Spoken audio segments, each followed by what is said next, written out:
Bulletin లో మరో breaking news. Macherla MLA Pinnelli రామకృష్ణారెడ్డిపై 3 కేసులు పెండింగ్ లో ఉన్నాయి.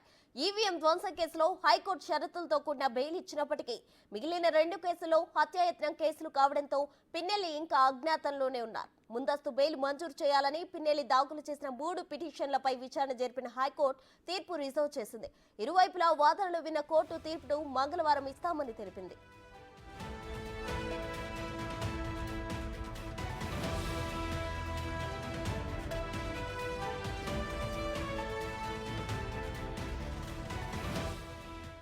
మాచర్ల నియోజకవర్గం పాల్వాయ్ గేట్ పోలింగ్ కేంద్రంలో వైసీపీ ఎమ్మెల్యే పిన్నెల్లి ఈవీఎంను ధ్వంసం చేయగా అడ్డుకోబోయిన టీడీపీ ఏజెంట్ నంబూరి శేషగిరిరావుపై దాడి చేసి హత్యాయత్నానికి పాల్పడిన విషయం తెలిసిందే. ఈ దాడిలో శేషగిరిరావు తలకు గాయమై 6 కుట్లు పడ్డాయి. అలాగే ఈవీఎంను ధ్వంసం చేసి బయటకు వస్తున్న సమయంలో ఒక మహిళపైన దుష్పాషలాడారు.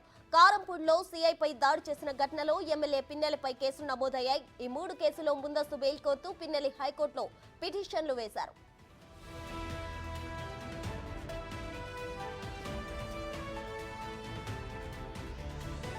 పిటిషనర్ తరపున సీనియర్ న్యాయవాది నిరంజన్ రెడ్డి వాదనలు వినిపించారు. పోలీసుల తరపున పీపీవై నాగిరెడ్డి వాదనలు వినిపించారు. ఈవీఎం ధ్వంసం కేసులో హైకోర్టు విధించిన షరతులు పిన్నెల్లి ఉల్లంఘించారన్నారు.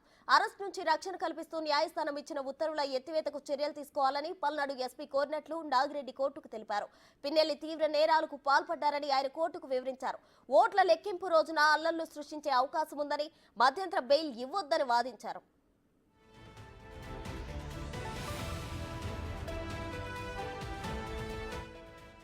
పోలింగ్ పూర్తయిన మరుసటి రోజు పల్నాడు జిల్లా కారంపూడి సీఐ నారాయణ స్వామిపై జరిగిన దాడి కేసులో కూడా ఎమ్మెల్యే పిన్నెల్లి నిందితుడిగా ఉన్నారు.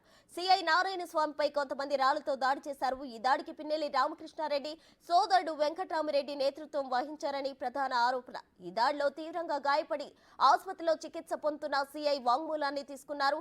తనపై దాడి పిన్నెల్లి సోదరుల హస్తం ఉందని సీఐ వాంగ్మూలంలో పేర్కొన్నారు. అలాగే ఈ ఘటనపై వీఆర్ఓ 2 పలిశెట్టి వెంకటేశ్వర్లు ఫిర్యాదు చేశారు. ఈ నేపథ్యంలో పిన్నెల్లి సోదరులతో పాటు మరో 10 మందిపై 307, 332, 143, 147, 324, 149 సెక్షన్ల కింద కేసులు నమోదు చేశారు.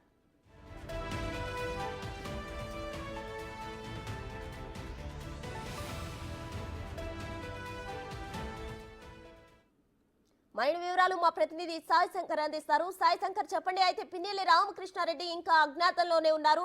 ముందస్తు బెయిల్ కోసం అప్లై చేసినప్పటికీ దానికి సంబంధించి ఈ రోజు విచారణ జరగనున్నట్లు తెలుస్తుంది. ఏంటి డీటెయిల్స్?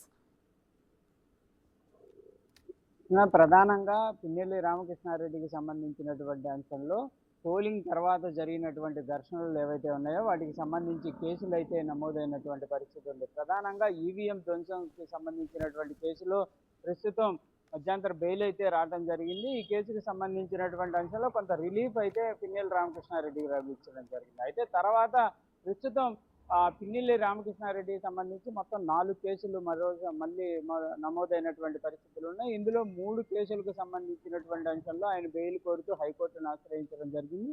నిన్న పూర్తి స్థాయిలో ఈ కేసులకు సంబంధించినటువంటి విచారణ కూడా పూర్తయినటువంటి పరిస్థితి ఉంది. అయితే తీర్పును ఈ రోజుకి రిజర్వ్ చేయడం జరిగింది. ప్రధానంగా ఈ కేసుకు సంబంధించిన అంశంలో పిన్నెల్లి రామకృష్ణారెడ్డి తరఫు నిరంజన్ రెడ్డి వాదనలు వినిపించడం జరిగింది. ప్రధానంగా ఈ కేసుకు సంబంధించినటువంటి అంశంలో పిన్నెల్లి రామకృష్ణారెడ్డిపై కావాలని చెప్పి అనేక కేసులు నమోదు చేస్తున్నారనే విధంగా కూడా పిన్నెల్లి రామకృష్ణారెడ్డి తరఫు నిరంజన్ రెడ్డి వాదనలు వినిపించారు. అయితే పోలీసుల తరఫు నాగిరెడ్డి, పీపీ నాగిరెడ్డి కూడా వాదనలు వినిపించడం జరిగింది. పిన్నెల్లి రామకృష్ణారెడ్డి కనుక ప్రస్తుతం బెయిల్ మంజూరు చేయడం కానీ లేకపోతే మాచర్లకు వచ్చేటటువంటి పరిస్థితి కల్పిస్తే కౌంటింగ్ రోజు కంపల్సరీగా ఘర్షణలు చోటు చేసుకునేటటువంటి అవకాశాలు ఉంటాయనే విధంగా కూడా వారి వాదనలు వినిపించడం జరిగింది. ప్రస్తుతం ఈ కేసులకు సంబంధించినటువంటి అంశంలో ఎలాంటి ముందస్తు బెయిల్ ఇవ్వద్దు అనే విధంగా కూడా కోరటం జరిగింది. అదేవిధంగా కారంపూడి సీఏకి సంబంధించినటువంటి అంశంలో హత్యాయత్నం కేసు నమోదవడం జరిగింది. ఈ కేసుకు సంబంధించినటువంటి అంశంలో కూడా నారాయణ రెడ్డికి సంబంధించినటువంటి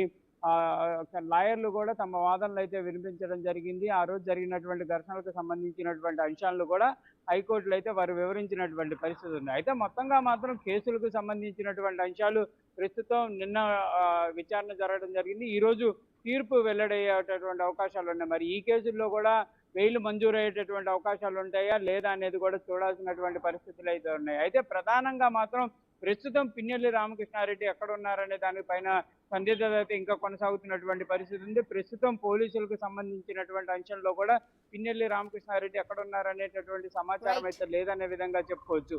అయితే ఈ కేసులకు సంబంధించినటువంటి అంశంలోనే ఆయన వెలుగులోకి రావడానికి ఇబ్బంది పడుతున్నటువంటి పరిస్థితులు ఉన్నాయా? లేకపోతే ఈ కేసులకు సంబంధించి పూర్తి స్థాయిలో బెయిల్ వచ్చిన తర్వాత ఆయన వెలుగులోకి వచ్చేటటువంటి అవకాశాలు ఉన్నాయంటే కూడా ప్రశ్నార్థకంగానే ఉన్నాయి. ఎందుకంటే ఆయన కంపల్సరీగా మాచర్ల నియోజకవర్గానికి వస్తే మరికొన్ని కేసులు నమోదయ్యేటటువంటి అవకాశాలు ఉన్నటువంటి నేపథ్యంలో ఆయన మాచర్ల నియోజకవర్గానికి రాకుండా అజ్ఞాతంలోనే ఉన్నటువంటి పరిస్థితులు ఉన్నాయనే విధంగా కూడా చర్చ జరుగుతుంది. దాంతోపాటు మరి కౌంటింగ్ సంబంధించి ఏజెంట్ల నియామకం కానీ ఆ రోజు రైట్. చేయాల్సినటువంటి చర్చలకు సంబంధించినటువంటి అంశాల కోసమైనా వెలుగులోకి రావాల్సినటువంటి పరిస్థితులు ఉన్నాయి. ఈ రోజు హైకోర్టు ఇచ్చేటటువంటి తీర్పు ఆధారంగా మరి పిన్నెల్లి రామకృష్ణారెడ్డి వెలుగులోకి వస్తారా చూడాల్సినటువంటి పరిస్థితి అయితే కనిపిస్తుంది ప్రస్తుతం.